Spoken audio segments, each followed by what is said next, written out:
Back to my channel. इस video में आपने थंबनेल से देख लिया होगा कि हम इस बारे में बात करने वाले हैं कि अगर आपके ग्रेजुएशन के मार्क्स जो है वो कहीं लो रेंज में स्टक हैं या आपको थोड़ा सा स्ट्रेस हो रहा है अपने मार्क्स को लेकर के, तो आप क्या कर सकते हैं कि आप सिंपली बेटर स्कोर करें।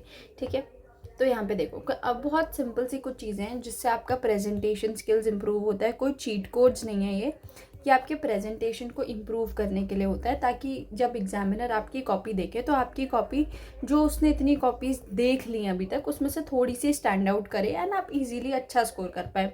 सी I met a lot of people जिनको नॉलेज बहुत अच्छी होती है, जिनको पता सब है, बट उनके मार्क्स स्टिल नहीं आते क्योंकि वो उस तरीके से प्रेजेंट नहीं कर पाते। ठीक है, सो बिना डिले किए स्टार्ट करते हैं। देखो, सबसे पहले आपको क्या करना है, अगर आप इस एरिया में स्टक हो कि आपके मार्क्स नहीं आ रहे हैं, तो आपको क्या करना है, सबसे पहले तो आपको मार्जिन लाइन ड्रॉ करनी है। ठीक है, जैसे आपको ये कॉपी मिलेगी, इस कॉपी पे इस साइड आपको मार्जिन लाइन ड्रॉ करनी है। ठीक है, और जब आप पेज टर्न करोगे तो इस साइड आपको मार्जिन लाइन ड्रॉ करनी है और इसके इस एरिया में कुछ भी नहीं लिखना है। ठीक है, रफ वर्क भी यहाँ मत करो, आई वुड सजेस्ट पीछे जाके करो, बिकॉज वो थोड़ा सा कॉपी को नीट एंड क्लीन दिखाता है। आपकी हेडिंग यहाँ आएगी, आपके पॉइंट्स यहाँ पर आएंगे इस तरीके से, and you not right anything in this area. अब इससे होगा क्या, इससे दो चीज़ें होंगी। एक तो आपकी कॉपी नीट एंड क्लीन दिखती है, दूसरा एग्जामिनर को स्पेस मिलता है मार्किंग का। तीसरी चीज़ क्या होती है, इससे यार देखो, अब आपको इतना एरिया कम भरना पड़ेगा ना। सो अगर आपके पास नॉलेज कम है, आपको ज़्यादा पॉइंट्स याद नहीं आ रहे हैं, तो आप ऑलरेडी इतना एरिया बचा चुके हो, आपको इतने एरिया पे कम मेहनत करनी पड़ेगी। ठीक है, और आपकी कॉपी भी अच्छी लगेगी। ठीक है, तो ये चीज़ आपको ध्यान में रखनी है। Next is easy graph and tables. अगर मैं एमए इकोनॉमिक्स के बारे में बात करूँ तो कुछ ग्राफ्स जो हैं वो आपको बाय हार्ट हो जाने चाहिए अभी तक, जैसे इंडिफरेंस कर्व। ठीक है, अगर आप एमए में भी देखोगे तो इंडिफरेंस का कर्व का टॉपिक बहुत बार रिपीट होता है, तो यार एक सिंपल सा ग्राफ है ना, इसका इस तरीके से बना के एक बार याद कर लो। ठीक है, अब आपको उससे रिलेटेड कुछ भी आ रहा है, at least you are able to draw this diagram and explain it. ठीक है, कि आईसी कैसे वर्क करता है, एंड इससे आपको एक्स्ट्रा मार्क्स मिलते हैं। ठीक है, इससे आपको अच्छा मतलब एक इंप्रेशन जाता है एग्जामिनर पे कि आपको बहुत ही होलिस्टिकली चीज़ें पता है। Tables very very important. देखो, instead of just writing your data, आप उसको टैबुलर फॉर्मेट में अरेंज करके दिखाओ। ठीक है, अगर आपसे पूछा है कि परफेक्ट और इम्परफेक्ट कंपटीशन के बीच में डिफरेंस बताओ, तो simply just writing points like this, आप उसको एक प्रॉपर इस तरीके से बनाओ। ठीक है, यहाँ पे आप परफेक्ट कंपटीशन लिखो या इम्परफेक्ट कंपटीशन लिखो और फिर सारे पॉइंट्स डालो, पर्टिकुलर टेबल बनाओ। इसके अलावा जैसे आप कुछ ग्राफ बना रहे हो, यू नो द ग्राफ के लिए जो हम डेटा देते हैं, उस डेटा को प्रॉपरली एक टेबल में अरेंज करके दो। अगर आपको इतना नहीं आता है या आपने इतना नहीं पढ़ा है, तो सिंपली फॉर एग्जांपल अगर आप मान लो कुछ भी 4 पॉइंट्स बता रहे हो, ठीक है, तो आप अगर टेबल्स पे नहीं जा सकते, उसके लिए अगर आपको लग रहा है कि मुझे तो कंटेंट ही नहीं पता है, तो गो फॉर फ्लो चार्ट्स।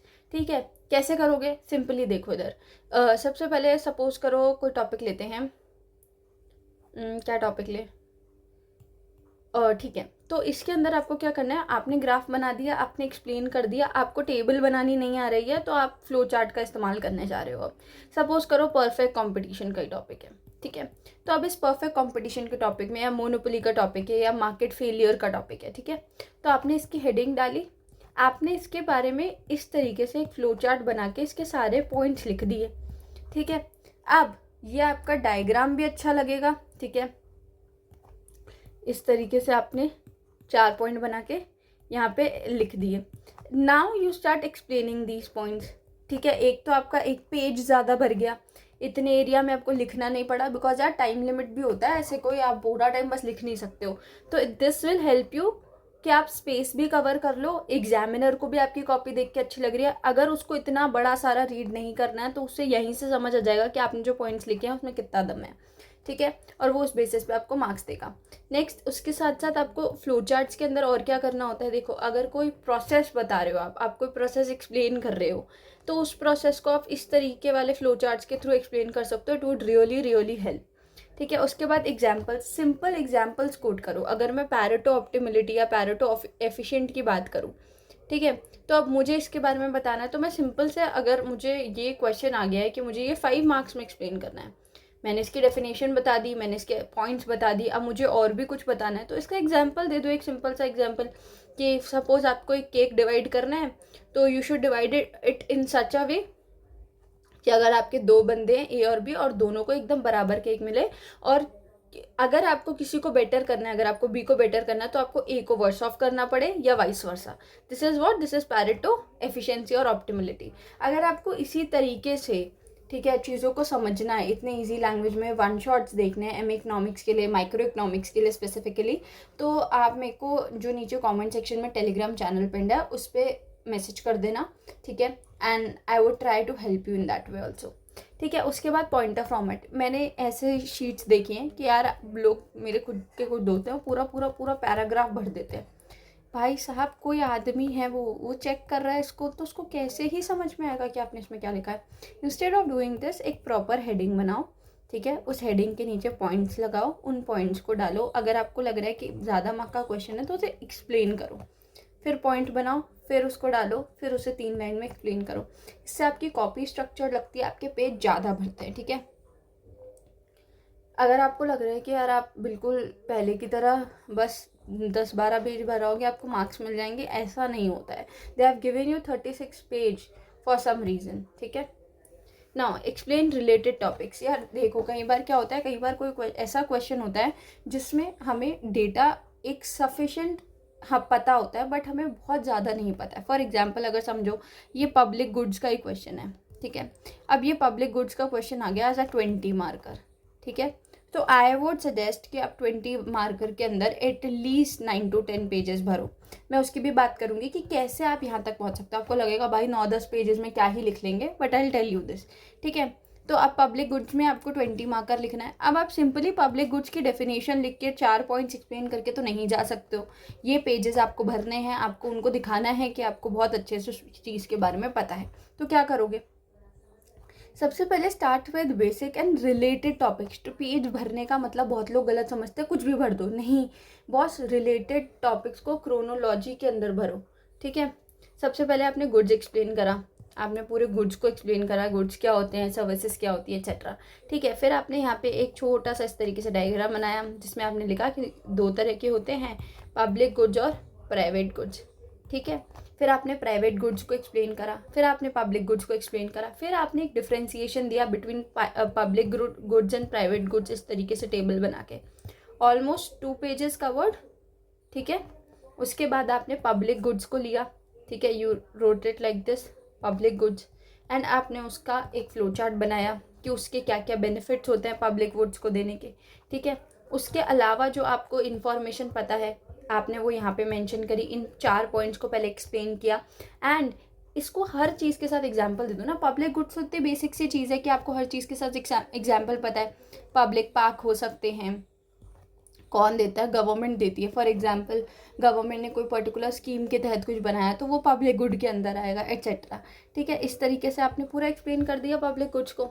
अब इसके अलावा आप क्या कर सकते हो, एक कंपैरिजन दे दो कि what is better in your opinion, public goods या प्राइवेट गुड्स। इसमें खुद का ऐसा कुछ अपनी मर्जी से नहीं लिखना, बट आपको ऐसा पॉइंटर दे देने हैं कि यार पब्लिक गुड्स क्यों बेटर हैं, बिकॉज अगर सरकार नहीं देगी तो बहुत ज़्यादा जो वल्नरेबल सेक्शन है वो उसको दिक्कत होएगी, ठीक है।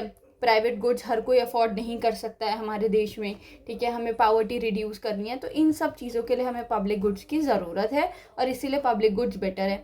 फिर इसके साथ साथ एक रिलेवेंस दे दो कि यार पब्लिक गुड्स की रिलेवेंस क्या इकोनॉमी में, यही पॉइंट होंगे, ठीक है, जो यहाँ आपने डिस्क्राइब किया। इन्हीं को बस आप थोड़े से अच्छे तरीके से और बता दोगे, इंस्टेड ऑफ, अगर आपके पास टाइम कम है, पूरा पॉइंट एक्सप्लेन नहीं करना चाहते, तो अगेन एक फ्लो चार्ट बना दो, importance of public goods, and इस तरीके से आप उस पूरे पेज को कवर कर लो, ठीक है। इस तरीके से हो गया। और क्या होता है, इससे रिलेटेड टॉपिक्स क्या होते हैं, एक फ्री राइडर प्रॉब्लम होती है, ठीक है, इसको एक्सप्लेन कर दो, है ना।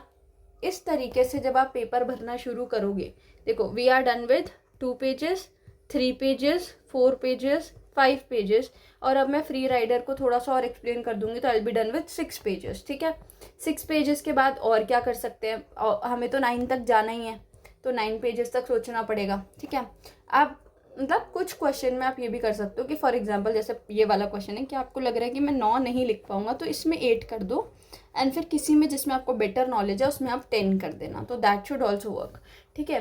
फिर इसके साथ में और क्या लिख सकते हो, कंपैरिजन दे दो, ठीक है, सोवियत यूनियन का कंपैरिजन दे दो यूएस के साथ, ठीक है, क्योंकि वो क्या है, पब्लिक गुड्स कहाँ पे मिलते हैं, पब्लिक गुड्स आपको मिलते हैं जहाँ पे आपकी सोशलिस्ट इकनॉमी होती है, ठीक है। और यूएस में क्या है, आपकी मार्केट इकनॉमी है, मार्केट इकनॉमी में तो नहीं मिलते हैं, ठीक है। अगर हम इकोनॉमिकली देखें तो ये बेटर कर रहा है, बट अगर हम वैसे देखें गवर्नमेंट वाइज तो यार इधर लोगों को ज़्यादा अपॉर्चुनिटीज़ मिल रही हैं। अब इंडिया का एग्जांपल दो कि इंडिया दोनों साइड का यूज़ करके मिक्स्ड इकोनॉमी में आया, सो दैट हम हमारी जो पार्टीशन के बाद प्रॉब्लम्स थी उसको डील कर सकते हैं, हम पॉवर्टी को हटा सकें, सब कुछ कर सकें। उसके लिए हमारे गवर्नमेंट का रोल इम्पॉर्टेंट था, इसीलिए हमने पब्लिक गुड्स का कॉन्सेप्ट रखा, ठीक है। और फिर एग्जांपल्स दे दो कि ये एक और पेज आपका भर गया, जब आप इसको लिखने लगोगे ना तो यू विल रियलाइज कि फ्लो चार्ट्स और टेबल से बहुत जल्दी स्पेस भरता है। फिर उसके बाद आप और एक पॉइंटर डालो कि कैसे पब्लिक गुड्स के साथ जो है हमारी गवर्नमेंट क्या क्या पब्लिक गुड्स अवेल कराती है, ठीक है। वो उसकी अपॉर्चुनिटी कॉस्ट कहाँ से आती है, ठीक है। उसकी अपॉर्चुनिटी कॉस्ट कहाँ से आती है, टैक्स पेयर्स मनी से आती है, ठीक है। और उसकी अपॉर्चुनिटी कॉस्ट क्या होती है कि यार अगर सरकार पब्लिक गुड्स में ज़्यादा पैसा लगाएगी तो वो डिफेंस या बाकी चीज़ों में नहीं खर्चा कर पाएगी, ठीक है। इस तरीके से तो ये होते हैं रिलेटेड टॉपिक्स को टच करना और उनको ये दिखाना कि यार मुझे इकोनॉमी की होलिस्टिकली बहुत नॉलेज है, ठीक है। अभी आपको ये डिफ़िकल्ट लग रहा होगा, बट आई ट्राई, अगर मैं इसके लेक्चर्स या वन शॉट डालूंगी या आप मेरे को एक बार टेलीग्राम पे टेक्स्ट कर देना, तो उसमें मैं ये चीज़ एक्सप्लेन करूँगी हर टॉपिक के साथ कि हम क्या बेटर लिख सकते हैं, किस तरीके से उस क्वेश्चन को हम डील कर सकते हैं, ठीक है। इस पूरी चीज़ को हम इम्पॉर्टेंट क्वेश्चन आंसर्स के फॉर्मेट में ही याद करेंगे and you will love that, ठीक है। क्योंकि क्वेश्चन आंसर्स फॉर्मेट में हमेशा ईजी तरीके से याद होता है।